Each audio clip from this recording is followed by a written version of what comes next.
Do you wish realizing your cloud mandate was as simple as a wave of the hand? You know there's more to it, but it doesn't have to come from lost nights and weekends. It comes from an IT partner with a proven track record of helping businesses make the impossible possible. So you can spot the extraordinary in everything.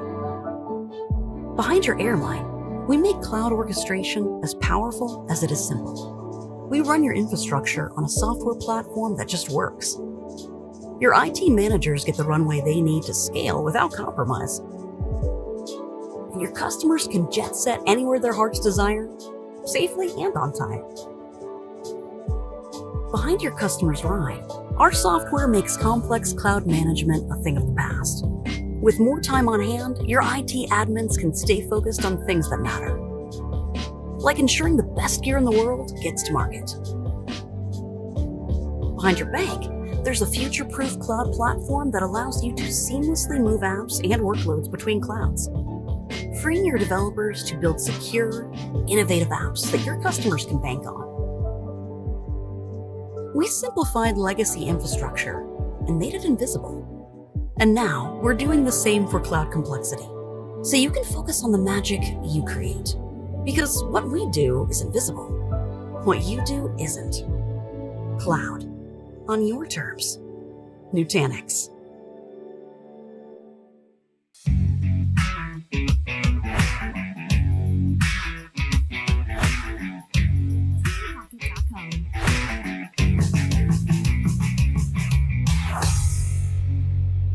Halo, selamat siang semuanya. Apa kabar? Semoga sehat-sehat semua. Kembali lagi bertemu sama saya, Datu Swasti Hesti Putri, atau biasa dipanggil Datu dari Helpdesk Informatika Nusantara. Senang sekali hari ini kita bisa ketemu lagi nih dengan teman-teman di Nutanix Indonesia Podcast, Cloud Talk with Nutanix di episode yang ke-6. Jadi hari ini kita ada tema yang akan dibawakan. Mungkin teman-teman di sini juga sudah tahu ya tema apa yang akan kita bawakan, tapi kata kunci yang akan kita bahas hari ini adalah minutes. Oke, mungkin sebelum kita lanjut ke pembahasan lebih mendalam lagi, mungkin biar semangat saya boleh minta tepuk tangannya. Oke, jadi hari ini kita akan ngobrol-ngobrol santai dengan tim Nutanix Indonesia dan ada satu special guest juga hari ini. Jadi kalau teman-teman yang hadir nanti mau bertanya, bisa langsung ketik aja di kolom chat ya, tidak perlu menunggu sesi Q&A.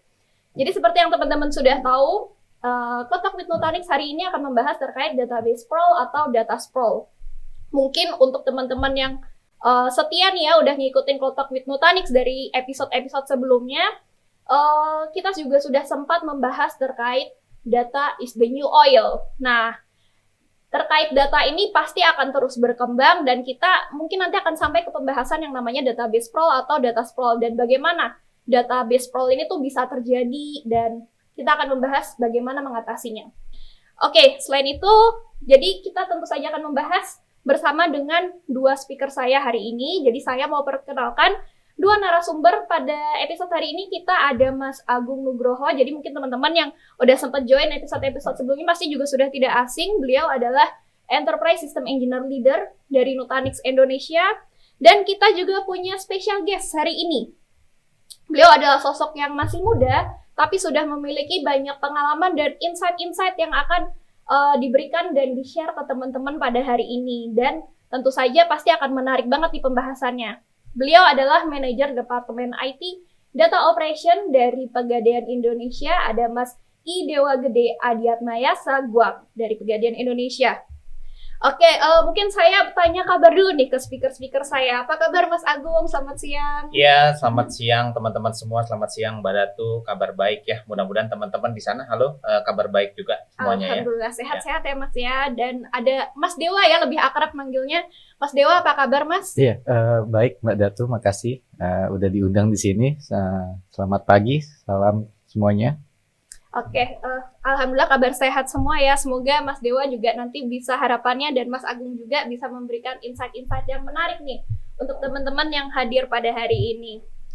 Dan seperti yang tadi sudah saya mention, tema kita hari ini adalah database sprawl, di mana kita akan mengupas dan memahami dan mengerti bagaimana caranya mengatasi dan bagaimana database sprawl ini bisa terjadi di perusahaan atau organisasi. Jadi kalau tadi kita ngomongin data, apalagi di era seperti ini ya, penggunaan segala sesuatu tuh semua proses sudah serba digital, pasti yang namanya perkembangan data tuh jauh lebih pesat. Nah, sebelum masuk ke database sprawl sendiri, mungkin kita tanya dulu nih ke Mas Agung.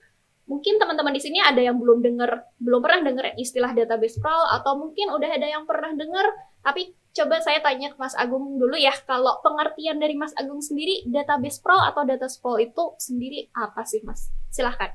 Ya, terima kasih ya Mbak Datu. Jadi mungkin sebelum saya menjawab pertanyaan dari Mbak Datu tadi gitu ya, saya akan coba highlight ke podcast kita yang saya gak lupa yang keberapa, tapi yang beberapa waktu lalu ya. Jadi kalau kita bicara mengenai data itu kan terbagi menjadi dua tipe ya. Yang satu yang terstruktur. Jadi kalau dulu ya kita bicara mengenai data terstruktur itu biasanya kita bicara mengenai databases gitu ya.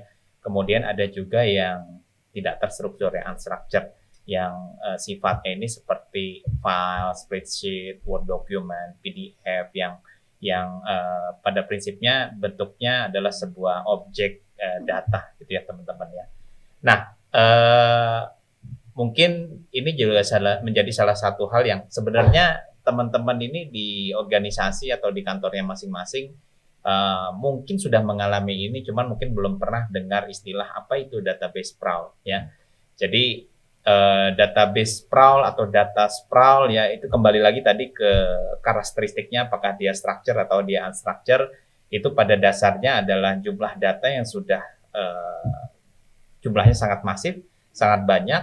Kalau kita bicara database, bahkan di situ juga sudah ada banyak database engine yang digunakan gitu ya. Dan ini tersebar di beberapa tempat gitu ya. Kenapa bisa tersebar di beberapa tempat gitu ya? Karena kalau kita lihat ya sekarang itu aplikasi itu dibangun banyak berkembang di mobile device gitu ya. Ataupun juga sekarang trennya itu working from anywhere, working from home gitu ya, sehingga kecenderungannya adalah setiap employee mereka hampir pasti sih, saya rasa juga sampai sekarang ya teman-teman di rumah merasa dirinya sendiri gitu ya, ketika menyimpan sesuatu informasi itu kadang masih disimpan di laptopnya masing-masing gitu ya. Mulai dari hal simple, kadang-kadang mungkin teman-teman sales penjualan mereka mencatat penjualan mereka dalam sebuah spreadsheet gitu ya, dalam sebuah Excel files, kemudian kita simpan data tersebut di laptop kita gitu ya. Dan semakin banyak yang melakukan itu, semakin besar keberagaman data itu disimpan. Ada yang di laptop A, B, C, ada yang di mobile phones, ada yang di mana-mana lah. Pada prinsipnya ya karena kita semakin dimudahkan oleh konsep working from anywhere, working from any device, sehingga ada satu hal penting yang sebenarnya perlu kita pahami bersama, bahwa data ini sebenarnya satu hal yang penting ya bagi perusahaan. Ini adalah informasi, tadi kalau Mbak Datu sebut data is a new oil, sama seperti perusahaan menganggap bahwa data-data mereka itu adalah sebuah aset. Ya, Mas. Mereka harus bisa mengekstrak informasi yang ada di dalamnya, mereka harus bisa memprosesnya, harus bisa mempunyai akses ke data-data tersebut. Nah, kalau misalnya tadi tersebar, bagaimana caranya dia bisa mengakses gitu ya? Kalau ada di laptop si A, laptop si B belum gitu kan ya. Kadang masih ada di drive personal karyawan juga. Yes, betul. Bahkan dulu ada yang disimpan di flash disk gitu ya. Dan ya, jadi kembali lagi kalau kita bicara mengenai data sprawl, ya pada dasarnya itu tadi ya, kembali lagi bahwa data tersebut bisa tersebar di anywhere, any tempat, any device, memungkinkan kita kesulitan ya untuk mengakses informasi yang ada di data tersebut. Gitu ya kira-kira. Jadi bisa dibilang gampangnya data yang ada di perusahaan ini berantakan ya Mas. Jadi ibaratnya perusahaan atau organisasi itu jadi susah juga untuk memonitor, kemudian juga mengorganize data-data tersebut ya.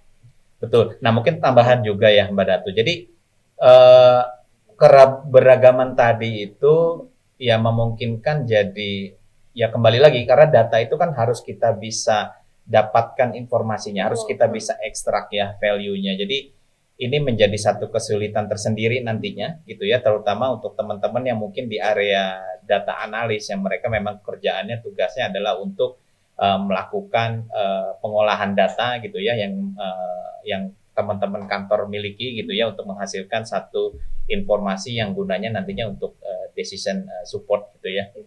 Ya.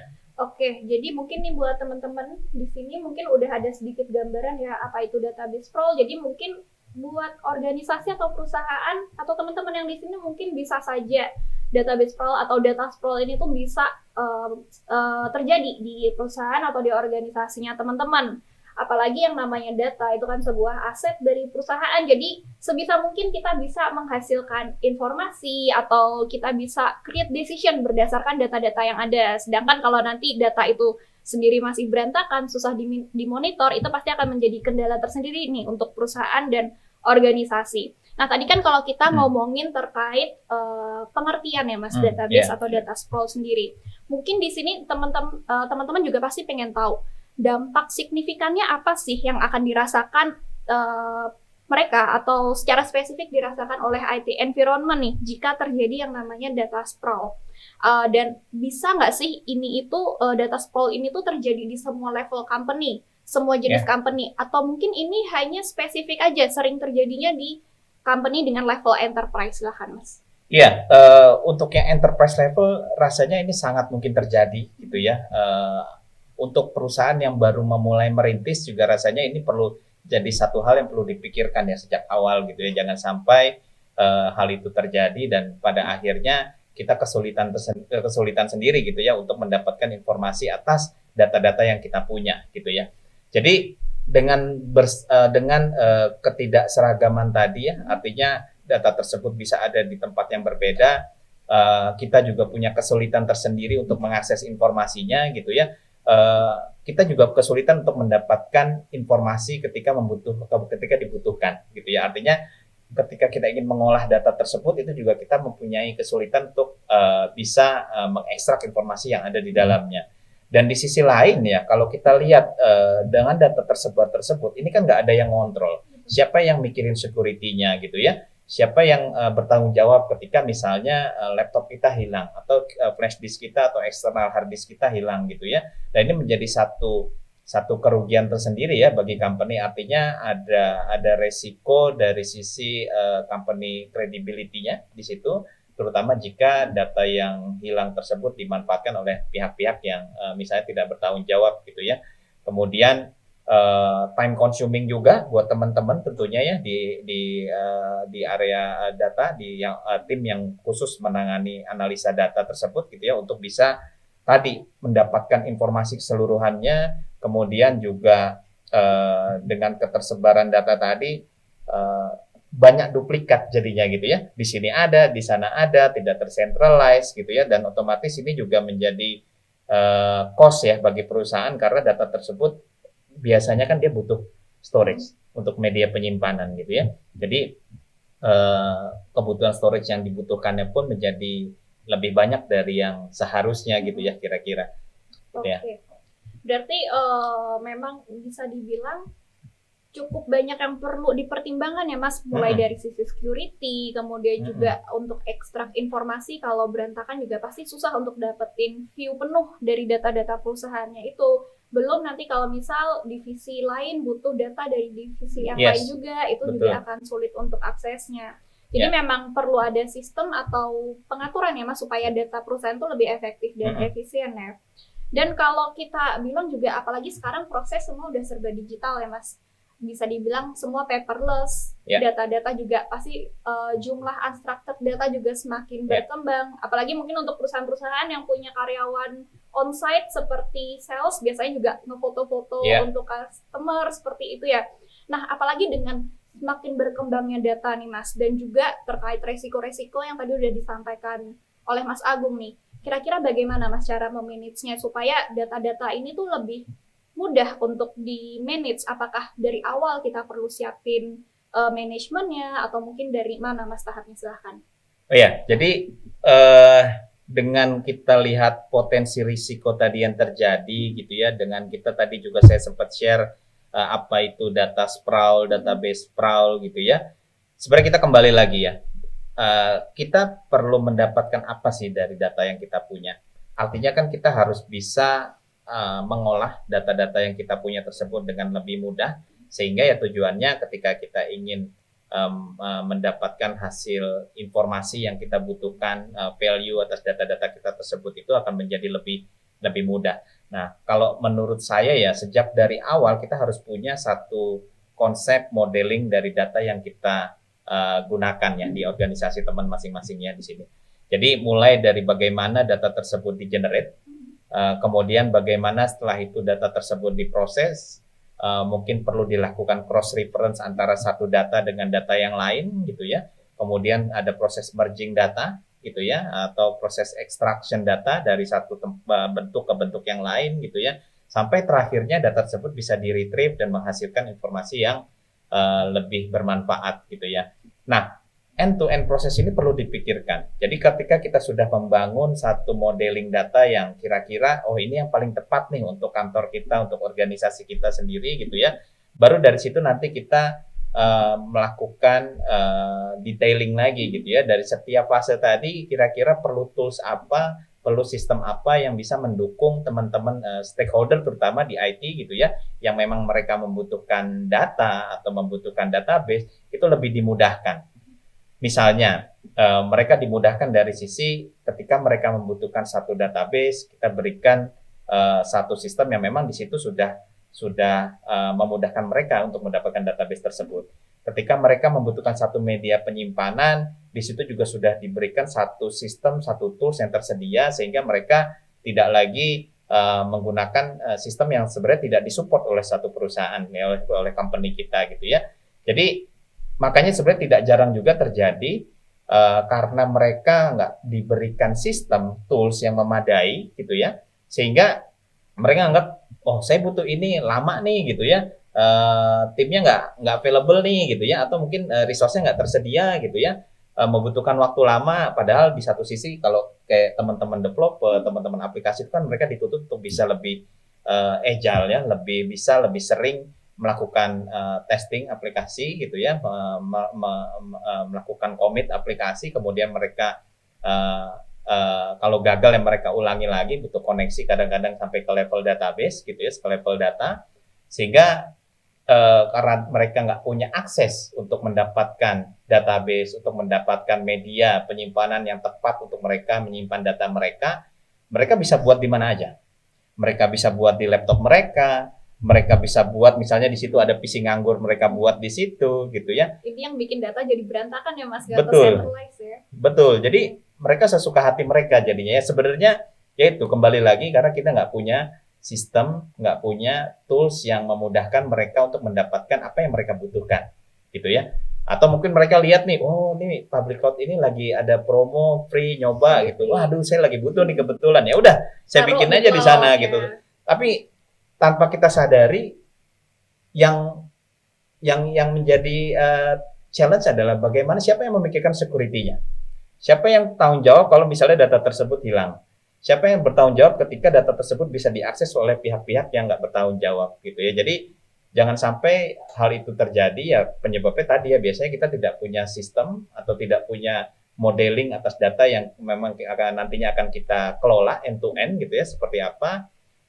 Nah itu sih sebenarnya salah satu solusinya gitu ya. Di antara itu juga sebenarnya kita perlu lakukan standarisasi, security hardening gitu ya. Kemudian juga untuk data-data yang tidak terstruktur tadi, kita perlu sediakan proper storage yang memang memudahkan. Ya kembali lagi sebenarnya manage tadi ya, kata kuncinya bagaimana kita bisa memanage, memonitor, bisa mendapatkan visibility atas seluruh data yang kita punya gitu ya. Di perusahaan ya Mas. Oke, jadi ini mungkin sebuah insight juga nih buat teman-teman. Jadi apa saja sih hal-hal yang kira-kira perlu diantisipasi atau dipersiapkan dulu, mulai dari modeling atau sistem terkait data, kemudian juga tools-nya. Soalnya kalau mungkin belum di-provide nih tools yang tepat, bisa jadi resikonya seperti yang Mas Agung sampaikan. Data bisa tersebar kemana-mana, jadi susah nih untuk memonitornya. Terus tentu saja kita perlu standarisasi juga untuk security-nya, apalagi terkait data perusahaan, pasti itu kan aset penting. Pasti teman-teman juga nggak mau lah ya kalau data perusahaan itu disalahgunakan atau hilang. Dan tentu saja kalau kita ngomongin unstructured data, kita perlu siapin storage-nya juga ya Mas. Jadi memang sebenarnya begitu banyak data perusahaan, kita juga semakin harus mempertimbangkan nih hal-hal yang perlu disiapkan juga terkait security data perusahaan. Oke, menarik banget nih penjelasan dari Mas Agung. Rasanya Kayak gitu. sih memang ini hal yang common mungkin ya. Iya, Jadi betul. sebenarnya tanpa kita sadari ini sudah terjadi gitu Iya, ya. Apalagi untuk organisasi-organisasi yang cukup besar ya di Datanya tempat juga teman-teman sudah masing-masing. banyak ya. Coba kalau dilihat kembali, oh iya ya benar juga ya. Kadang ada orang, adalah bikin di sini, udahlah bikin di sana gitu ya. Nggak ada yang kontrol gitu ya, nggak ada yang mikirin security-nya. Nanti Kalau jadi hilang gimana gitu ya. data Betul. ini di mana, seperti itu ya. Mungkin teman-teman di sini juga mulai ngecek nih habis nih data kita di mana ini ya setelah podcast ini ya mungkin. Nah, jadi mungkin nanti bisa dipertimbangkan juga nih tadi tips-tips dari Mas Agung tadi.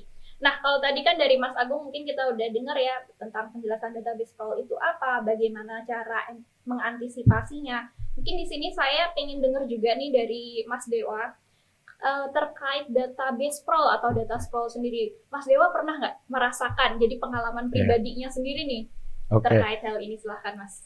Oke, jadi kalau kita berbicara tentang database sprawl ya teman-teman semua, itu sebenarnya intinya itu di sisi manage dulu. Karena dari sprawlnya sendiri itu kita harus analisa. Ini sebenarnya jumlahnya berapa sih? Kalau semisal kita masih punya cuma 1 database, 2 database, 3 database, mungkin itu masih kepegang ya, masih bisa kita handle, gimana cara kita monitoring, gimana cara kita backup, kita testing restore, segala macamnya, atau kita melakukan penyediaan data di level staging, di level dev, itu masih bisa kita handle. Tapi saat kita punya sejumlah 20-30 database dengan variasi Oracle, terus semisalnya dia Postgre, DB2, nah di situ ada bagian yang tersulit itu di manage-nya, gimana kita bisa monitor selalu database-database kita itu dapat ketersedia untuk sisi production bahkan sampai level development. Nah itu bagian paling sulitnya. Jadi kalau aku boleh cerita Mbak, dulu itu saat masih baru kita belajar database itu, ya, mungkin masih mudah saat kita belajar 1 buah database, 2 buah database, itu enak lah kita belajar ya.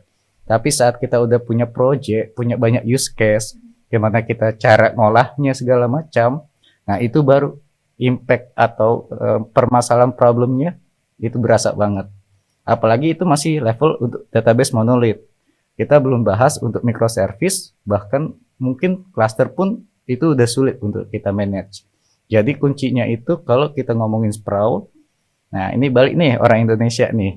Kenapa ke orang Indonesia? Kita punya banyak nih, kita seneng nih. Oh, ada nih tipe A nih bagus. Oh, B bagus, coba yuk. B coba. Baru nih database-nya C, kita coba lagi. Nah, semakin bertambah, kita lupa si A udah nggak kepake. Nah, tapi nggak ada yang berani hapus. Iya. Makanya sprawl-nya itu cuman jumlahnya bertambah banyak tanpa ada yang manage atau bertanggung jawab. Itu challenge yang paling besar, Mbak.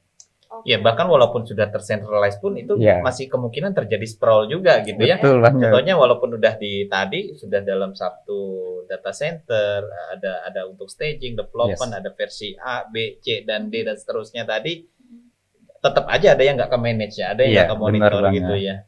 Oke. Terus tiba-tiba minta dong data bulan lalu. Waduh. Itu yang berat tuh, Mbak. Karena udah lama nggak di manage, jadi susah juga ya Mas untuk akses. Betul banget. Kadang juga gini Mas Dewa ya. Jadi kalau kita bicara tadi ya landscape ada fase untuk production, sebelum the production biasanya ada development, testing dan segala macamnya, staging gitu ya. Pernah juga ya biasanya kalau saya di beberapa pengalaman sebelumnya ya, mereka punya versioning yang berbeda-beda. Oh iya. Betul. Jadi development pakai versi berapa, staging versi berapa, production versi berapa gitu. Ini pernah ada challenge nggak biasanya kayak gitu ya, Mas Dewa? Lebih besar Mas challenge ya. Kita punya waktu itu database itu Oracle ya.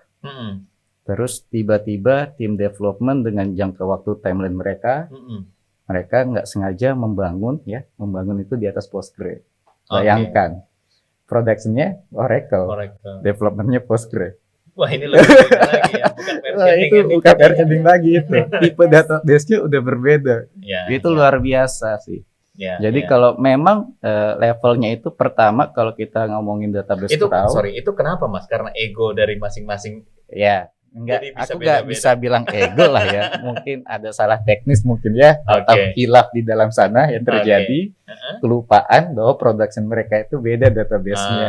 Oke. Seperti itu. Itu nggak cuma 1-2 kali. Makanya untuk kita solusiin si database sprawl sendiri itu standarisasi yang pertama. Terus kita pikirin secara master plan kita lah ya, ke depannya itu mau seperti apa sih, mau dibawa kemana, arahnya seperti apa. Nah itu mulailah dibangun bertahap dari level production ke bawah ke RM, ke dev-nya untuk mulai distandarisasi. Mungkin dari tadi 4 variasi dibikin 3 variasi. Terus untuk sisi versioning pun mungkin di lepesin lah ya, yang paling baru, yang paling stabil juga. Ya, berarti kebayang juga ya, ngebayangin kalau misalnya DBA harus manage database dengan engine yang berbeda-beda. Ya. Satu database engine juga punya versioning yang berbeda-beda, Betul. gitu ya. Apalagi sekarang perusahaan juga pasti udah pakai database engine bermacam-macam ya Mas, nggak Betul. mungkin 1-2. Iya, Iya. hampir nggak mungkin rasanya ya Mas Dewa ya. Dan challenge di data administrasi juga kita nggak bisa Mas kita pukul palu bilang ke tim developernya. Cuma pakai boleh ini. Iya betul banget, Betul. nggak bisa. Kadang-kadang justru aplikasi yang ngedrive ya. Yes. Database-nya harus pakai apa. Gitu Betul. ya. Bahkan sekarang kalau kita lihat ya aplikasi-aplikasi yang kekinian udah nggak lagi yang SQL ya. Kadang-kadang udah banyak juga yang pakai yang NoSQL ya, MongoDB dan lain sebagainya. Ya. Di situ. Menarik. Menarik sekali. Oke. Itu kan mungkin tadi pengalaman pribadi Iya. dari Mas Dewa ya. Kita udah denger nih sharing pengalamannya ya, mulai Iya. dari versi yang berbeda, bahkan Betul. sampai database engine-nya pun berbeda nih antar divisi, jadi susah ya. Nah, mungkin teman-teman yang di sini juga penasaran nih, kalau misal terjadi hal-hal seperti itu, Oke. kira-kira tips-tips atau advice apa nih yang bisa diberikan Oke. oleh Mas Dewa nih buat teman-teman di sini? Pasti Yeah. penasaran juga ya, silahkan Mas. Jangan resign ya, jangan kabur. Oh iya, jangan. Kalau diuji itu dijalani, dijalani. jangan lari lah ya. Oke, buat jawab pertanyaan Mbak Datu ya, gimana caranya ya kita mulai itu dari apa dan goalnya itu apa, seperti apa. Nah jadi Bapak Ibu semua atau teman-teman yang ada di sini, memang database sprawl itu nggak terlalu berimpact di sisi bisnis ya, secara langsung enggak, benar, secara langsung enggak. Cuman ini kalau kita manage, nah di sini baru ada poin bisnisnya yang berimpact. Bisnis akan semakin baik kalau kita bisa menjaga database kita, bahkan memanagenya secara rapi. Nah, gimana caranya sekarang? Caranya yang tadi seperti aku coba jelasin, kita bangun perlahan dari sisi variatifnya ya. Dari sisi variatif RDBMS-nya atau database versionnya, itu kita mulai bangun, kita perlahan, kita arahkan secara mungkin berbeda di satu ataupun teman-teman semua punya environment mungkin berbeda ya. Cuman kita bisa arahkan itu bagaimana kita mengkondisikan itu bertahap. Ini cuma boleh version ini cuma boleh version ini, atau sebaliknya yang ini tolong jangan diubah lagi DB-nya, tetap bertahan. Semisal pakai Postgre, kita tetap bertahan tetap pakai Postgre. Nah itu walaupun nantinya nggak terlihat secara bisnis, tapi saat kita mulai berkembang, mulai banyak database kita, at least variatif dari sisi database-nya berkurang, Mbak. Nah, di situ sih untuk mengurangi dampak ya kalau kita punya database sprawl atau level data sprawl. Kalau boleh saya ini Mas tambahkan, berarti kita buat versioning ya, Yes. gitu ya. Kira-kira kalau tadi beragam versionnya gitu ya, Terlalu beragam. terlalu beragam Terlalu mungkinnya beragam. saking banyaknya. Tentunya ini juga jadi kompleksitas tersendiri, compatibility-nya gitu ya. Ya. Nah, kita mulai pikirkan untuk create versioningnya gitu ya. Termasuk juga sebenarnya nggak hanya versioningnya, Mas. Database itu kan akan selalu rilis Ya, versi benar. barunya dan kita harus ngikutin mau Tahun, nggak 2 mau. tahun. Nah, karena mau nggak mau setelah berapa tahun itu akan end of support. Ya, benar Gitu. banget. Kita pun harus pikirkan bagaimana nantinya ketika rilis versi yang lebih baru, kita bisa punya Sanggup, cara dengan Ya. lebih mudah untuk bisa upgrade ke Upgrade. versi berikutnya, Betul. gitu ya. Jadi maintain versioningnya, manage upgrade-nya, gitu ya, Betul. dengan tools yang proper. Kalau itu tadi kira-kira tambahan dari saya sih itu ya. Mungkin ada yang lainnya, silahkan Mas. Enggak, Dewa. mungkin udah dilengkapin Udah tadi ya dilengkapin. sama Padahal Mas kalau Agung ya. nyambung dari Mas Agung nih, kadang untuk selalu keep Update, Update version. Update itu tuh kayak effort tersendiri ya Mas buat Iya, tim betul. DBE ya. Betul, betul. Nah, jadi gini juga sih. Memang itu challenge tersendiri ya kalau misalnya kita lakukan dengan cara yang manual task gitu ya. Dengan jumlah database yang kita punya tadi mungkin kalau Betul. di kantornya Mas Dewa sekarang jumlahnya pasti udah ratusan kali ya. Ratusan. Nggak mungkin lagi puluhan gitu ya, dan timnya pasti juga Iya. sudah berkembang gitu ya. Dengan jumlah yang beragam tadi, kebayang dong Iya. challenge-nya, maintain versioning-nya gitu ya. Mau nggak mau memang kita harus maintain versioning-nya karena tadi isu Out of compatibility support-nya itu itu loh. akan muncul. Betul. Dan isu masalah end of support juga soon or later itu akan tiba pada saatnya ketika kita misalnya sekarang pakai Postgres 11 gitu. Mungkin berapa bulan lagi nih udah Betul. harus di terminate gitu ya. Iya. Kita harus naik ke versi yang memang supported gitu Oh, ya. mungkin ini Mas, tambah dari aku, sebenarnya kalau kita upgrade itu bukan hanya ngarah karena ini end of support ya, tapi teman-teman serangan dari sisi luar itu kalau Security ya, iya Mas, betul banget, security-nya yang perlu kita jaga juga. Ya, jadi ya kembali ya, kalau kita bicara mengenai data itu kita Iya. bicara mengenai bagaimana kita bisa menyimpannya, Betul. tapi juga bagaimana kita memproteksi dari data tersebut, menjaga Yes. daripada tadi ya bentuk-bentuk serangan yang kita nggak pernah tahu gitu ya. Dan tentunya makin kesini kan jenis serangan itu makin advance Ya, gitu ya. benar. Dan biasanya vendor database, entah itu open source atau itu yang legacy gitu ya, Yes. proprietary, mereka akan merilis. Entah itu bentuknya versi yang lebih baru, atau bentuknya patches, kumulatif update, itu masing-masing biasanya mereka punya caranya gitu ya. Jadi ketika ditemukan ada satu vulnerability risk, Yeah. mereka akan rilis Rilis. versi patch-nya gitu ya, dan kita harus kalau Harus. bisa, sebenarnya harus. Harus. Gitu ya. Kalau selama ini kita abai gitu Yeah. ya, karena mungkin kita merasa aman gitu ya. Nah sekarang mulai kita pikirkan juga gitu ya, Betul. bagaimana caranya kita bisa melakukan upgrade, melakukan patching dengan jauh lebih Oke, lebih mungkin mudah teman-teman habis ini gitu langsung ngecek nih versi database-nya udah yang terbaru atau belum nih. Iya. Nah kebetulan ya Mbak Datu ya, Mas Dewa ya. Jadi di Nutanix itu kita juga ya contohnya seperti tadi ya, kita Ya. sediakan satu layanan. Jadi di Nutanix itu ada satu services yaitu Nutanix Database Service gitu ya. Mungkin teman-teman di sini juga ada yang udah pernah dengar ya, namanya Nutanix Era gitu ya.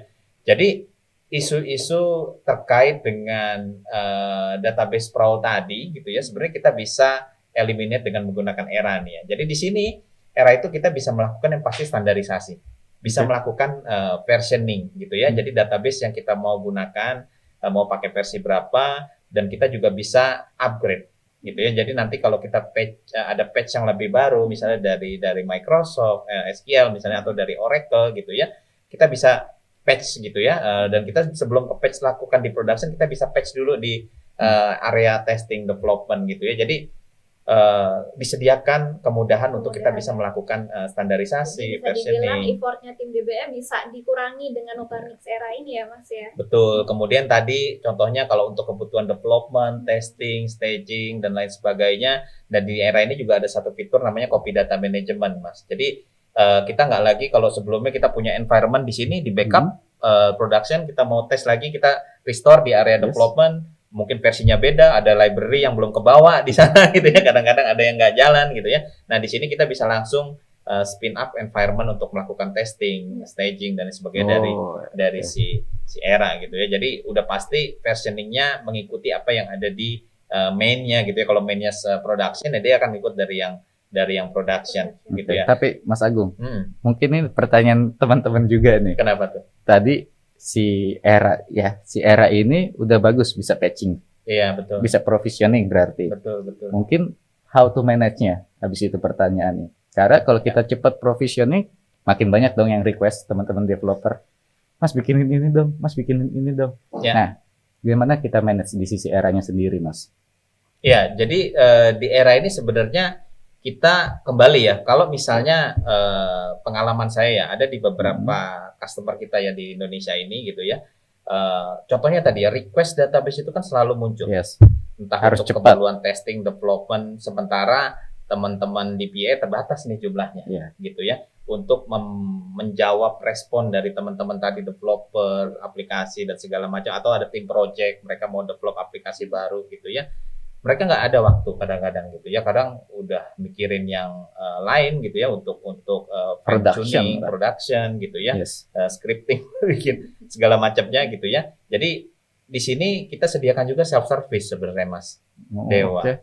Jadi self service ini bukan artinya kita membebaskan mereka untuk membuat database, environment production dan segala macam tadi semau mereka, enggak. Kita juga bisa batasi role-nya. Oh, oke. Gitu. Jadi untuk teman-teman misalnya nih ya di area aplikasi, mereka mau testing aplikasi baru, butuh restore database dari production. Kalau sebelumnya dilakukan manual, mereka backup, mereka restore, kirim dulu, transfer via network, di sana di restore gitu ya. Nah di sini mereka bisa langsung login ke konsolnya, kemudian dia tinggal lakukan database clone, database refresh. Nah, misalnya dia nggak diizinkan untuk melakukan yang lain, dia hanya diizinkan untuk melakukan clone, dia hanya diizinkan untuk melakukan. Nah, itu yang terjadi di salah satu customer di Indonesia. Jadi dia self service. Jadi mereka mau testing, ya udah tinggal di clone kalau baru. Kalau udah berikutnya nggak perlu clone lagi, dia tinggal refresh. Refresh saya mau pakai tanggal berapa, menit kapan, jam berapa, detik ke berapa gitu ya. Time machine lah ya. Iya, dengan teknologi yang mungkin Mas Dewa pernah dengar ya, di era itu ada satu teknologi namanya time machine gitu ya. Nah, itu sih. Jadi cukup menarik sebenarnya. Selain itu juga untuk yang unstructured kita juga, mungkin ada teman-teman yang pernah dengar teknologi object storage gitu ya. Jadi teknologi object storage ini juga untuk memungkinkan tadi ya dengan jumlah data yang sangat masif di teknologi object storage ini kan kita bisa memberikan tagging, kategori atau label dari setiap objek data yang kita lakukan ingestion ke dalamnya gitu ya. Dan proses untuk melakukan analytics itu bisa dilakukan melalui kategori tadi. Kita tinggal retrieve misalnya data yang taggingnya apa gitu ya, nih data sales mungkin ingestionnya di tanggal berapa, di bulan berapa. Nah itu semua pakai based on label indexing, untuk melakukan indexing lebih mudah. Betul. Jadi kalau selama ini kita biasanya melakukan indexing database gitu ya, tapi ini untuk unstructured data. Jadi kalau selama ini kan kalau unstructured data, nama filenya apa, nggak ada labelnya, isinya di dalamnya belum tentu sesuai dengan yang kita harapkan gitu ya. Nah di sini dari sisi aplikasi udah bisa diprogram tuh, ketika kita mengingest objek ke dalamnya, kita kasih metadatanya. Jadi nanti begitu saya mau collect informasinya, tinggal saya cari metadata ini yang mana akan keluar semua. Gitu. Oke, menarik banget ya. Berarti tadi selain di Nutanix, selain ada Era yang bisa ngebantu untuk manage, terus bisa untuk provision patching, juga ada self service, bahkan ada time machine fitur juga, ada object storage juga ya. Apalagi kan sekarang unstructured data juga kayaknya semakin pesat banget ya Mas perkembangannya. Aplikasi-aplikasi yang baru ya, banyak juga yang dibangun di object store sekarang kan ya. Oke, itu jadi lebih mempermudah teman-teman di sini juga nih untuk organize data, nggak hanya structured data tapi juga unstructured datanya. Nah, ini juga menarik banget ya pembahasan kita hari ini. Jadi database sprawl ini memang sepertinya adalah suatu isu yang cukup penting nih untuk diperhatikan oleh teman-teman, karena selain bisa membantu dari sisi bisnis untuk kita create decision, tapi kita juga harus mempertimbangkan juga nih dari sisi keamanan datanya. Kita harus menghindari apakah data itu aman dari serangan dari luar, atau juga bisa untuk menghindari kehilangan data tersebut. Belum juga manajemen dari sisi structured ataupun unstructured data. Oke, sangat menarik banget pembahasan kita hari ini. Semoga teman-teman juga mendapatkan insight-insight baru ya terkait manajemen database, kemudian manage data, supaya bisa menghindari yang namanya database sprawl tadi. Oke, Talk with Nutanix akan kembali hadir. Tunggu saja undangan ya dari Nutanix, nanti kita akan invite kembali untuk Bapak Ibu. Jadi untuk pembahasan berikutnya kita akan membahas terkait data performance. Jadi buat Bapak Ibu ataupun teman-teman yang mau tahu nih terkait data performance ini seperti apa, tetap stay tune, tunggu episode kita yang berikutnya. Saya tutup dulu Talk with Nutanix hari ini. Saya Datu undur diri. Terima kasih selamat semua. Selamat siang, sehat selalu.